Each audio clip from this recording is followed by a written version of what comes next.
what is up, you guys? Chelsea Briggs here, coming to you from the Gibson brand's showroom, joined by the lovely Nikki Reed. Hi.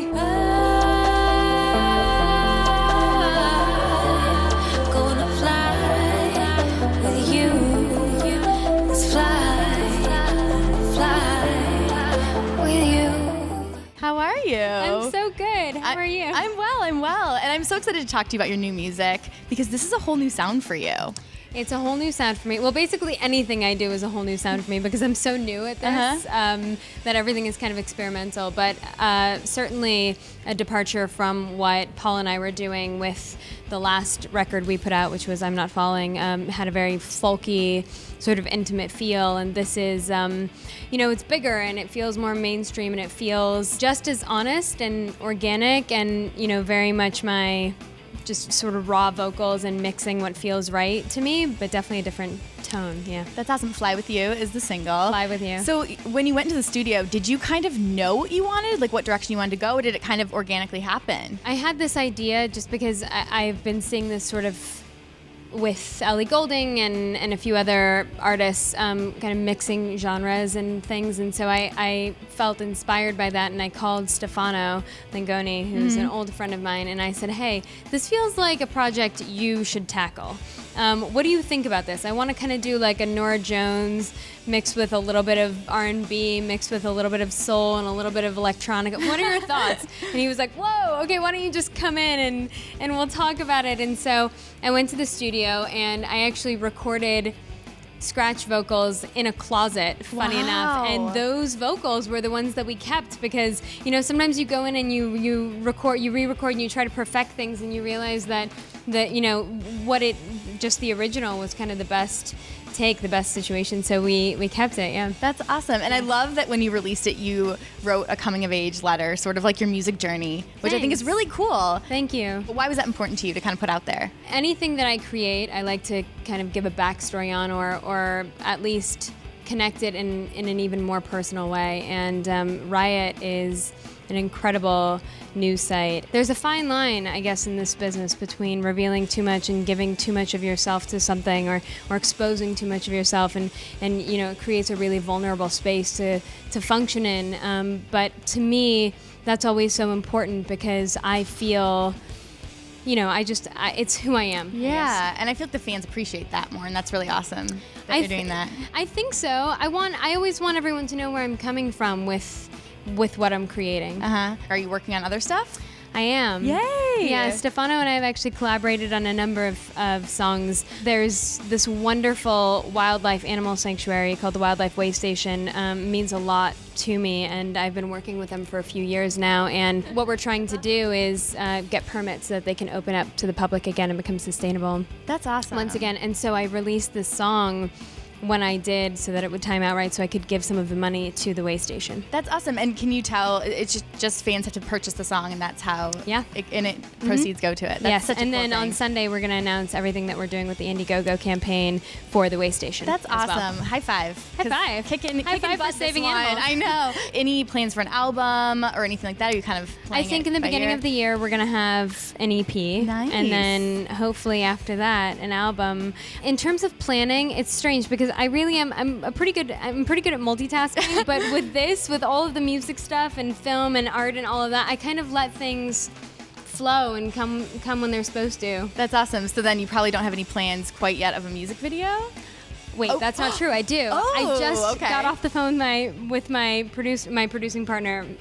We did a documentary together, Jason Berg, and I think we're going to shoot something next week. I think it's just nice to have content, and we're all suckers for using our new gear. He has some new cameras, and we have, and I like to write, so I'm writing a treatment, and just want to collaborate and do something else. Is it so? Since you said this is all new for you, is it scarier to go into this music world where you came from promoting all your movies and now you're doing music and doing music videos? I always feel like my best work comes, at least in film, comes from a place of slight discomfort. When I feel challenged and I feel like I'm outside of my comfort zone, I feel like those are my best performances, and I hope that translates into music as well, because I think if we all just sit around comfortable all the time, we're not growing and we're not changing. Well, we're excited for new music from you. And talk to me about some movies. You just had a movie come out, and you have one coming out in the spring, correct? Murder of a Cat came out on December 5th. That was a really wonderful little film that I did with Greg Kinnear and Blythe Danner and Fran Kranz, and Sam Raimi produced it and his wife Gillian directed it, and it was a wonderful experience. Once again, speaking of stepping outside of your comfort zone, and I was terrified of doing that film, terrified of playing Greta, and it was one of the most fulfilling experiences. I think you're probably referring to this little movie I did called Snap that I produced. I believe it might have a title change now, Enter the Dangerous Mind. Very gritty, very indie, very dark, very twisted. If you're into that, awesome. If you're not, I would not go see this film. Did a little comedy last year called Intramural with a lot of the cast from SNL. That should be finding its way soon. And so you don't sleep much is what's happened, is what I'm getting out of this conversation. I was just having that conversation with myself recently about needing to sleep more, actually. And you wrote 13, which is such a good film. Are you working on any other films, writing any other films right now? So I've spent the last 6 months really focusing on what I want to do as a writer, a producer, director, and I have a number of projects that I'm working on right now as a writer and a producer, and hopefully I will be directing my first feature in the next 12 months, which would be obviously a really huge deal for me, and definitely moving in the direction that I want to head in. That's great. And obviously you mentioned your love for animals, and you've been adopting so many animals. Are you going to open a zoo is what I want to know. I've spent my whole life adopting and rescuing. My mom this morning, my mom is so cute. She was sitting there while I was blow drying my hair, and we were actually talking about this because we have a new cat named Sohalia that I brought home from a shelter in Georgia, and I brought her home for my mother. And my mom was talking about all the colors in Sohalia's hair this morning, and she goes, "Oh, she reminds me of this cat and that cat and this cat." And I was just looking at her going, "Oh my God, how many cats did I bring home? What did I do to you? I'm so sorry. Wait, where did he come from?" She was talking about this cat we had named Sneakers. And she goes, "Oh, don't you remember? That was the cat on Venice Beach, and you brought him home, and you said, 'Oh God, Mom, he has no food, he has no water, we have to keep him.'" And she goes, "I heard that story every other week from you."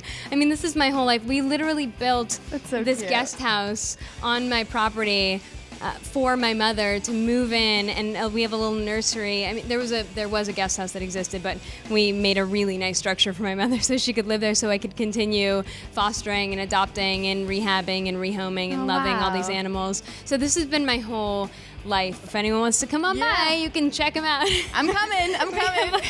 We have quite a few animals. Are you like a teach your animals tricks kind of person? My animals are all very well trained. Okay. Because I'm a believer in creating structure and boundaries for animals. I think that they actually feel happier when they're in a place where they're not just running around tearing things apart.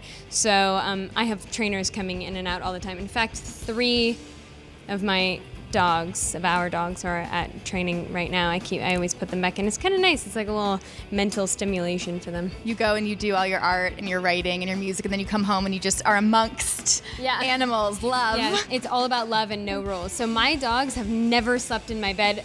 Mind you, I have 300 pounds of dog at my house that are mine. So they couldn't sleep in the bed. I mean, they would take over the bed. But all of my fosters are welcome to do anything they want because it's all about just love. So my dogs look at me like, "Hey, Mom, why does that thing get to sleep in the bed with you? Hey, Mom, why does that thing sit on your lap while you're eating?" Wait, can you do a count for me? Like how many animals? 4 dogs total. One of them's my mother's, but she lives in the guest house. So 4 dogs, 3 cats, 2 horses, so 9 animals. That are permanently ours, and then that is so fun. A lot coming in and out. You're so adorable. Thank you so much. Are you. And you guys, of course, for more on Nikki Reed, be sure to head to Hollywire.com and Hollywire TV and pick up her music because it's awesome. Hi, I'm Nikki Reed, and you're watching Hollywire TV.